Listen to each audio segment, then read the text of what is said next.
Olá, seja muito bem-vindo, bem-vinda. Eu sou Lene Leone e esse é o ABCD ESG. Hoje recebemos a Laura Lopes, que fala sobre a turquesa, esmalteria, salão de beleza e as práticas métricas do ESG implantadas no negócio. Laura, seja muito bem-vinda, é um prazer falar contigo. Muito obrigada, o prazer é todo meu. Bom, o universo da beleza, já temos um ponto muito bem visto, né, aqui no ESG. Como é que vocês implementaram as métricas? Qual é a sua trajetória, a sua história? Conta pra gente inicialmente, Laura. Bom, já vem no nosso DNA essa questão da cultura ESG, muito antes de ser chamada ESG, né, que é uma sigla muito nova, né, e nós nos deparamos que a gente tinha várias iniciativas isoladas e mais recentemente, quando a gente juntou tudo, viu que já estava nessas práticas da ESG. Então, nós trabalhamos desde a nossa concepção, né, há 9 anos atrás, quando a Turquesa nasceu, a gente já tinha preocupação com questão de biossegurança, separação de lixo, água de reuso, iluminação natural, né?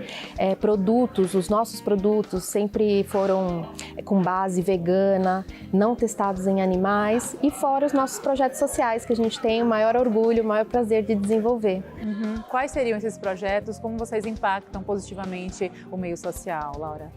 Bom, nós temos um projeto que ele é contínuo, né, que a gente foi por amor, a gente se identificou, né, com o Instituto, é um orfanato, Padre Léo Comissari, que fica no ABC Paulista, recebe nossa ajuda sempre, mas nós temos os projetos sociais pontuais, normalmente no mês da mulher a gente procura instituições que cuidam das mulheres em situação de risco, vulnerabilidade e a gente arrecada valores das unidades, dos atendimentos, então, por exemplo, todo mundo que faz as unhas cor-de-rosa no mês da mulher, esse dinheiro arrecadado vai para essa instituição.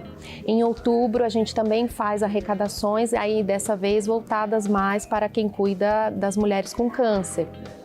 Também temos em algumas unidades iniciativas de micropigmentação para reconstituição, no caso da mama, no câncer, auréola, cirurgias, né, mulheres que passaram por cirurgias, que ficaram com cicatrizes, né, tudo que cuida da mulher, melhora a sua autoestima, né, não é só fazer um cabelo, uma unha, mas tudo que a gente pode fazer para beneficiá-las, a gente faz. Ai, que bacana. Temos então essa questão S social, você também comentou inicialmente sobre sustentabilidade envolvida no negócio. E quando falamos da governança, o comportamento, obviamente, liderança, seu caso, de ser realmente exemplo e de trazer engajamento para essa cultura organizacional fortalecida. Como é que você olha esse aspecto?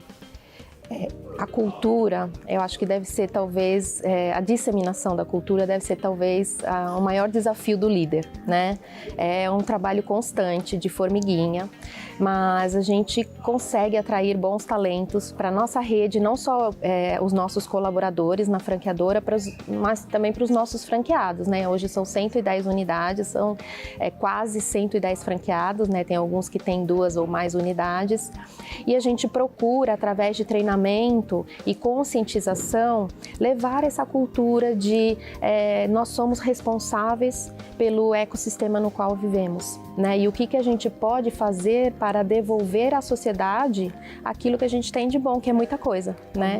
Então, através de comunicação, do nosso marketing, o nosso marketing ele é muito voltado para as questões de ESG, né? Multiculturais, inclusão social, né? Então, acaba que esse bichinho pica todos os que estão no nosso ecossistema e a gente acaba multiplicando, isso é muito gostoso. Sim, claro, até porque a gente fala do olhar humanizado sobre as organizações e isso é cada vez mais crescente, ainda bem, né? E eu acho que isso vem não só da ponta liderança, como é o caso que a gente fala agora, mas também da ponta recrutamento, seleção, como os colaboradores também são vistos e engajados a entrar para um time com propósito. Quando a gente fala de hard e soft skills nesse processo de recrutamento e seleção, qual o olhar também da Turquesa a respeito, Laura? Com certeza a gente tem um olhar bem clínico, né? Nós colocamos dentro do processo seletivo algumas situações para os candidatos para ver como é que eles se sairiam lidando com essas questões, né? E a gente tem tido um muito bom resultado. Talvez porque a gente trabalhe com um time mais jovem, né? Na nossa franqueadora, 80% das pessoas são bem jovens e meio que isso já vem no DNA deles, né? Então, tem sido fácil recrutar pessoas com esse perfil.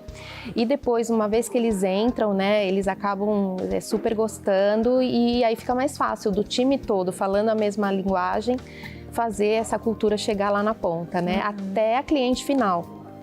Porque a nossa cliente, nós fizemos uma pesquisa, é uma mulher, 99% dos casos é mulher, preocupada com questões sociais e ambientais. E a gente também pesquisou e 60% delas nos informaram que tomariam a decisão de compra mais pela turquesa, pelo fato da turquesa também ter preocupação socioambiental. Olha, então é engajamento mesmo por identificação. Exato. E a fidelização também vem por aí. Exato. Olha só, o poder de compra hoje não tá só na questão de um serviço bem feito. O consumidor, acho que de modo geral, acho que dá para ampliar um pouquinho mais o leque, ele olha também quem é essa empresa, para a qual eu estou dando meu dinheiro, eu estou dando minha fidelização. Ela faz o que eu espero que ela faça com a sociedade? Eu me identifico com isso? Com esse propósito? E aí, entre um salão que faz, que tem esses cuidados, essas práticas, e o outro que não tem, 60% optaria por aquele que tem práticas de cuidado socioambiental. Ou seja, ESG é realmente um ciclo que impacta desde a ponte que realiza, que presta esse serviço, até aquele consumidor final, os distribuidores, enfim, é realmente uma rede que precisa cada vez mais ter esses laços, né? É uma cadeia mesmo. Isso, é uma cadeia. E aí tem a parte de fornecimento. Quem fornece para a turquesa, a partir desse ano nós também estamos procurando fornecedores que também tenham práticas de ESG. Né? Não adianta partir só da gente ir para trás. Como é que veio esse material, chegou até a nossa loja, né? Teve o cuidado, a madeira do palito que a gente usa para limpar, veio de reflorestamento ou não? Então, até o final desse ano, a gente acredita que 100% dos nossos fornecedores vão seguir práticas de ESG também. Com isso, a gente fecha o ciclo. Nossa, muito bacana. Quando você falou anteriormente sobre essa questão dos colaboradores serem majoritariamente mais novos, né, mais jovens, temos uma geração que realmente se conecta por propósito. E aí, quando a gente olha para índice de turnover ou a tentativa de diminuir essa rotatividade de pessoal, é muito desafiador para você lidar com isso? Como é que você também enxerga essa ponta? O que eu vejo é que os colaboradores com perfil mais jovem, eles têm uma fidelização um pouco menor. Na verdade, não é uma questão de fidelização, mas eu diria talvez de resiliência menor do que pessoas assim da minha geração ou os meus pais teriam. A gente vê que quando algo incomoda eles, aí pode ser qualquer coisa, eles procuram logo trocar para melhorar aquilo, né? Mal sabem eles que só vai mudar de lugar porque sempre vai haver obstáculo, mas eu acho que essa geração ela tem um pouquinho menos de resiliência. Mas o propósito é importante. Se não houver propósito, eles nem sequer conectam, que dirá ficar, né? Então, acho que o propósito é muito importante. Laura, quando a gente fala do marketing ou da projeção de marca, né, dessa conexão também, já que você citou um pouco sobre os clientes se identificarem, só ficarem pelo serviço ou pelas métricas realmente utilizadas e vistas, como você consegue ter ou um feedback daquele que consome ou ter realmente esse parâmetro, esse olhar mais apurado de tipo, como estão recebendo minha mensagem? Eu estou sendo assertiva? A minha equipe está sendo também realmente linear nesse sentido de tipo, está acompanhando o DNA da empresa, está conseguindo passar a mensagem ao consumidor final? Qual o olhar também sobre isso? A proximidade, né, tanto dos nossos clientes franqueados, que são os empreendedores que empreendem na rede, quanto das clientes finais, que são as mulheres. Normalmente, nós trabalhamos, no caso dos franqueados, é muita reunião de acompanhamento, treinamento, para que não se perca na rotina essa questão da cultura ESG que a gente está implementando. E com a cliente final tende a ser um pouco mais fácil, porque elas interagem muito com a gente nas nossas postagens de redes sociais, né, na comunicação que a gente faz com elas via WhatsApp. E a gente percebe, pelos níveis de engajamento, que quando é uma postagem que aborda o assunto, existe um engajamento maior do que uma postagem simplesmente de um serviço, por exemplo.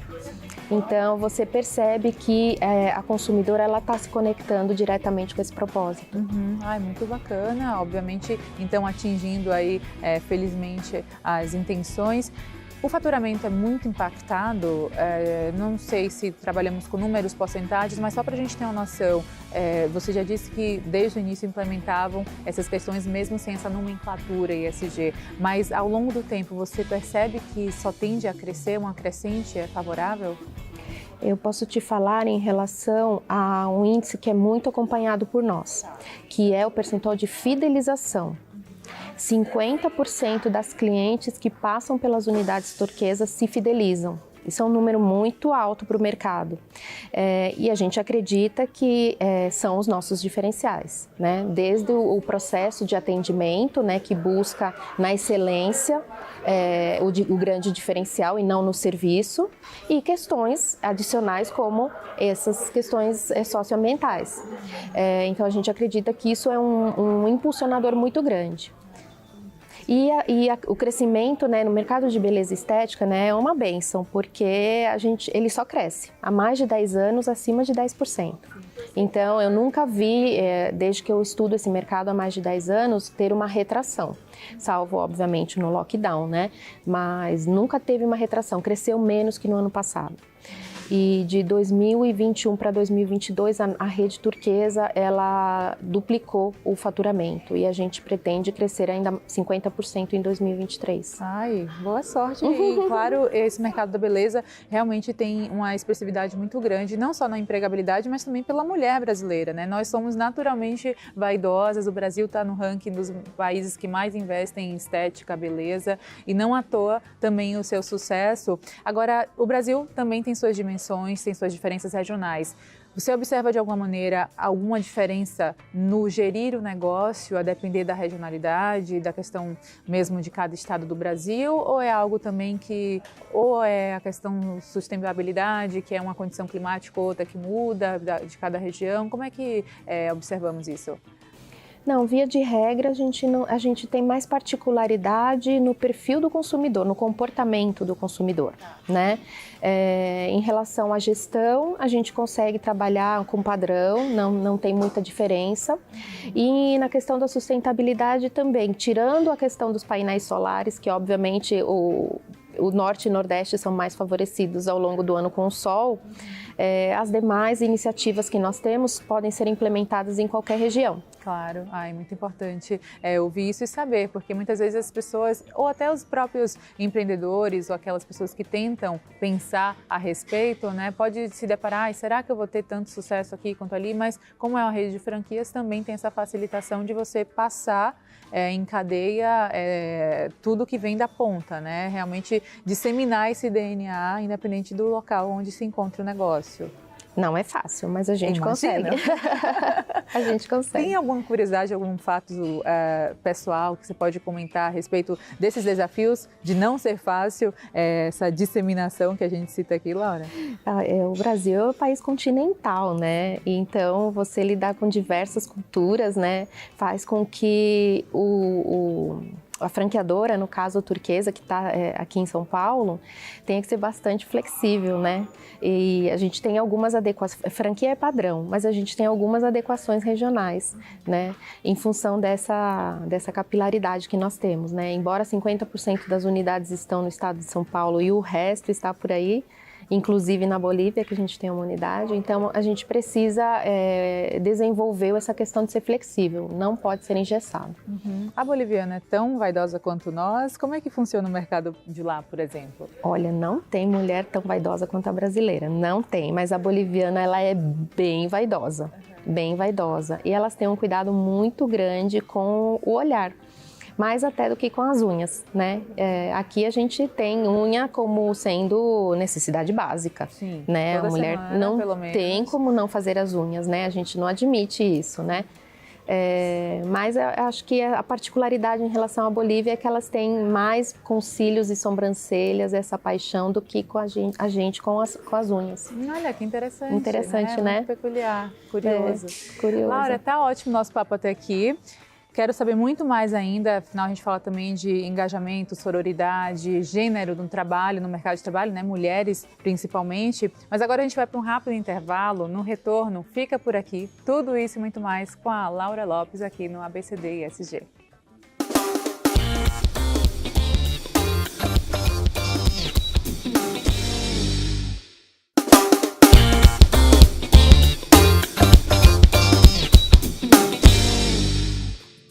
Estamos de volta, a Laura Lopes, que conta a trajetória, não só sobre a Turquesa, a esmalteria, salão de beleza, mas também a trajetória pessoal, que se liga, profissional, afinal somos um e temos várias funções, não é, Laura? Quando falamos da mulher no mercado de trabalho, e aí já temos não só a pauta ESG, mas transversalmente com a gênero, mulher, engajamento, sororidade, qual a preocupação que vocês têm sobre isso? Afinal, o serviço final é vendido de forma majoritária para mulheres e também para o Estado, de certa forma, por mulheres também. E é um desafio ser mulher, é um desafio ser empreendedora. Qual a sua, não só trajetória, experiência com sua própria história, mas também com histórias diversas que você tem no dia a dia? Teríamos que ter umas 5 horas para falar Opa, as histórias, teremos. as histórias que a gente tem lá na ponta, total. Embora a mulher tenha ganho bastante espaço, ainda falta muita coisa. E a gente tem muitas mulheres que não têm formação, que vivem em situação de vulnerabilidade e não conseguem sair dessa situação porque não têm independência financeira. Então, quando a gente percebeu isso lá atrás, a gente pensou que a gente poderia realmente contribuir de formas muito boas, efetivas. Né? Como? Porque às vezes você vai dar uma ajuda pontual, uma doação, né? É pontual, não vai resolver o problema dela. Agora, quando a gente fala em dar uma profissão e o primeiro emprego, aí e soltar para o mundo, aí arrepia, né? Então a gente começou já há alguns anos a iniciativa de trabalhar com mulheres de baixa renda ou que vivem em situação de vulnerabilidade ou risco, dando formação, né, principalmente na área de unhas, né, tanto unhas tradicionais quanto os alongamentos que a mulher brasileira tanto ama. E que dá para ganhar bastante dinheiro com isso, né? Principalmente os alongamentos. Então a gente tem parcerias com instituições nas comunidades, a gente vai até essas comunidades, treina essas meninas, ensina, forma e depois, pela capilaridade da Turquesa, a gente consegue, além de formar, dar o primeiro emprego. E com isso elas dão o primeiro passo para a independência financeira, né? Então, gente, isso é realização. Isso é realização.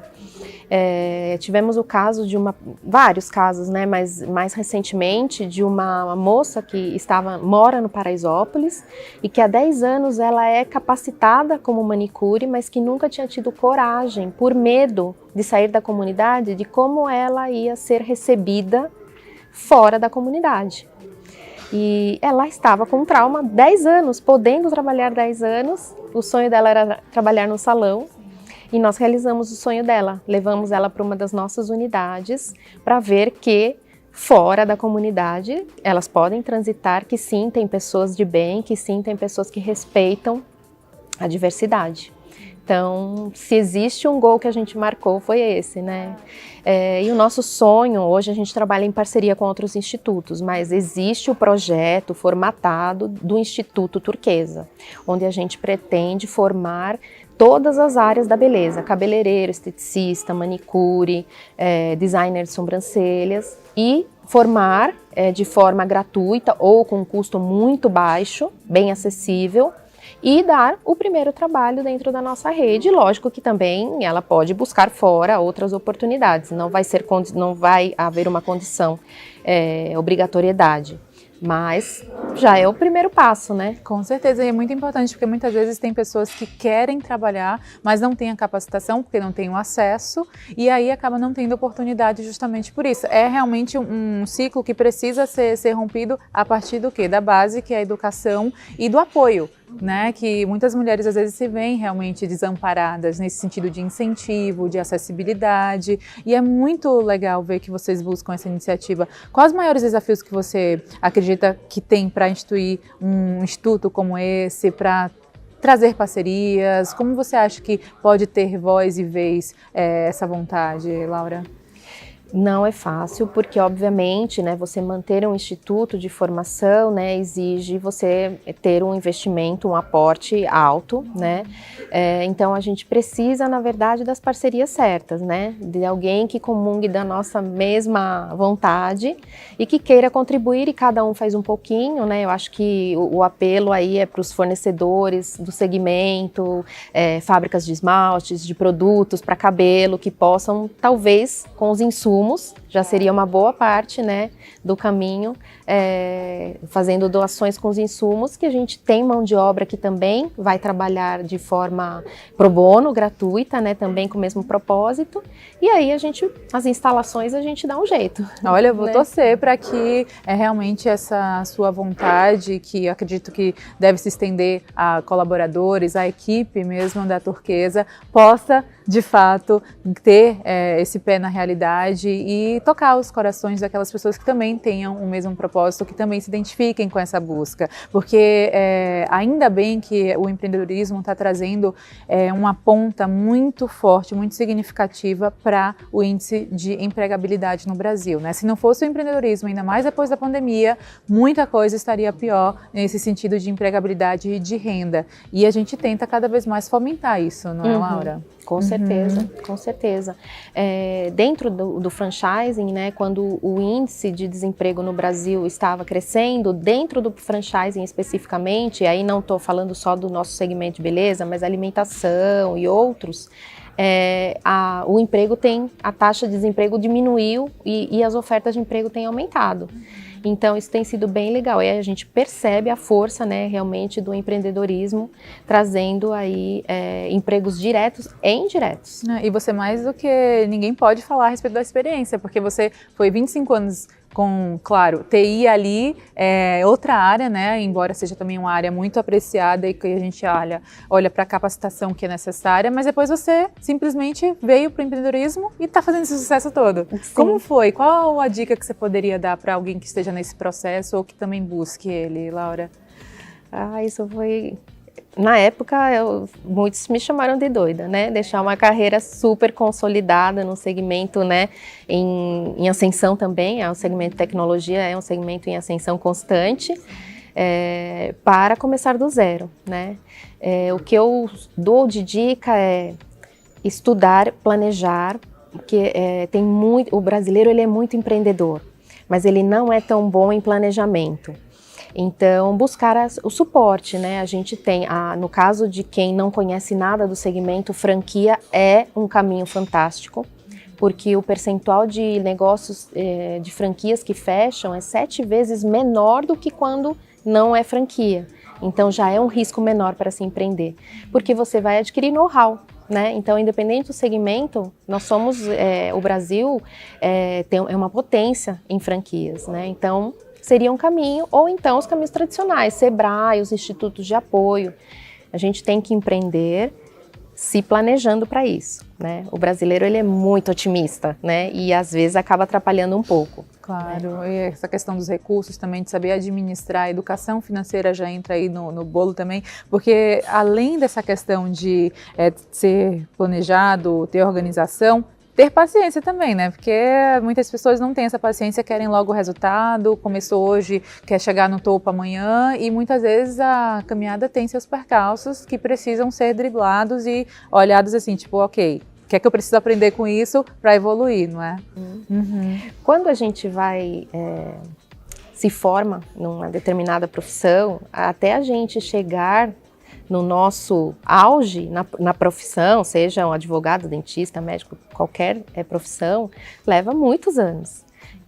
Por que quando a gente vai empreender, a gente quer ter retorno em 6 meses? Não faz sentido. Então, o retorno, qualquer negócio, um negócio muito, muito, muito bom, vai começar a te dar retorno depois de 18 meses. Nem é tanto tempo assim. Mas a urgência, às vezes, da pessoa querer fazer dar certo e ver as métricas ali acertando, né, com o retorno e tal, traz isso, mas a calma é a parceira nesse negócio, né? Exato, tem que ser mais resiliente. O brasileiro é pouco resiliente. Sim, resiliência total. Bom, por fim, vou te pedir suas considerações finais. Fica à vontade para passar sua mensagem para quem nos assiste. Eu acho que até aqui foi muito interessante ouvir sua história. Te parabenizo novamente. Afinal, é uma mulher exemplo e que com certeza serve de inspiração para todos que estão, né, nessa cadeia, não só de franquia, mas também de olhar humanizado em prol do negócio que vocês seguem fazendo, realizando com maestria. Por favor, suas considerações, Laura. O que eu posso dizer é que quando a gente constrói algo, Dinheiro a gente esquece, muitas marcas a gente esquece, muda o gosto do consumidor, né? Então o que a gente tem que deixar na vida é legado, né? E não tem nada melhor para deixar legado do que aquilo que a gente faz no ESG, né? Que é cuidar do meio ambiente, da casa onde nós vivemos, né? Das pessoas, né? Dos animais. Então isso sim vai ser lembrado. Então, se cada um puder fazer só um pouquinho, eu acho que a gente consegue chegar muito longe. Com certeza. Né? Então, Laura, muito obrigada. Parabéns mais uma vez por sua trajetória. Foi um prazer falar contigo. Sucesso cada vez mais crescente para você e para todos que estão nesse time contigo. Muito obrigada. Obrigada. E para você também, muito obrigada por sua companhia e audiência. Nos vemos no próximo programa.